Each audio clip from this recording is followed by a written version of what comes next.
My other tip for you is you should file them by year. And the reason that this is something very important for you is that audits happen by year.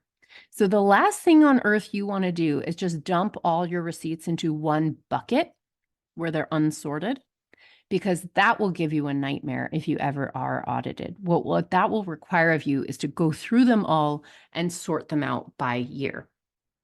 That's more work than you ever need to do.